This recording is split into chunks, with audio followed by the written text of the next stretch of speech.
आपने नोटिस किया होगा, ऑब्जर्व किया होगा कि कुछ लोग समय से पहले बहुत बूढ़े लगने लगते हैं और उन उम्र बहुत ज़्यादा दिखने लगती है, जबकि उम्र इतनी नहीं होती। और कुछ लोगों पे उम्र का कोई फ़र्क ही नहीं पड़ता।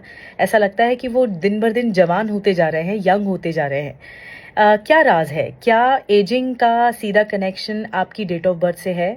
नहीं, एजिंग का कनेक्शन आपकी डेट ऑफ बर्थ से नहीं है।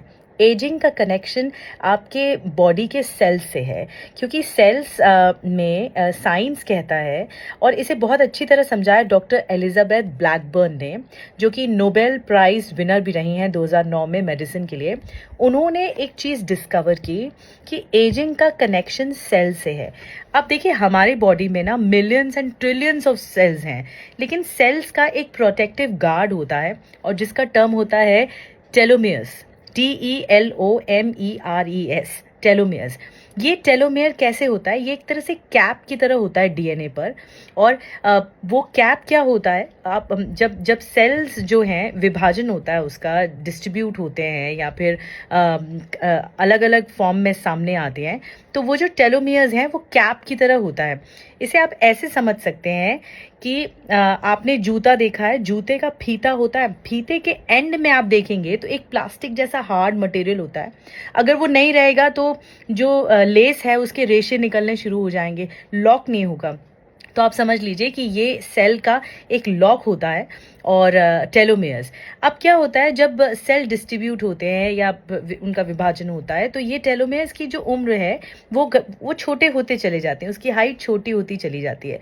लेकिन इनमें एक काबिलियत होती है कि वो अपने आप को रीबिल्ड करते हैं, कि अगर आप हैप्पी हैं, अगर आप सेटिस्फाइड हैं, अगर आप पॉजिटिव थिंकर हैं, तो आपके ये जो टेलोमेयर्स हैं, जो एक पार्ट होता है आपके डीएनए का, वो अपने आप को रीबिल्ड करता है। लेकिन जो टेलोमेयर्स अपने आप को रीबिल्ड नहीं कर सकते, डॉक्टर एलिजाबेथ ने कई पे रिसर्च किया। उनमें पता लगा कि जिन लोगों में टेंशन, एंजाइटी, नर्वसनेस ज़्यादा रहा, उनके टेलोमेयर्स दिन ब दिन घटते चले गए, और फिर वो रीबिल्ड नहीं हुए, घटते चले गए, और इस लेवल पे घट गए कि वो पूरी तरह से डेड हो गए अंदर सेल्स। और जो लोग हैप्पी रहे, जो लोग पॉजिटिव थिंकर रहे, जिनका माइंडसेट अच्छा रहा, जो एवरेज हफ्ते में 7 दिन होते हैं, एवरेज 5 दिन अच्छी थिंकिंग रखते हैं, उनका टेलोमेयर्स पता है रीबिल्ड होना शुरू हुआ, रीस्ट्रक्चर होना शुरू हुआ।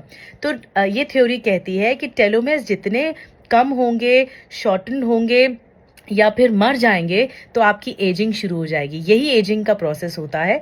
और अगर टेलोमेयर्स अपने आप को रीबिल्ड करते हैं, तो आप लंबे समय तक जवान बने रहेंगे। तो हैप्पी रहिए, पॉजिटिव थिंकिंग रखिए, देखिए फिर आपके सेल्स भी लंबे समय तक जवान आपको रखेंगे।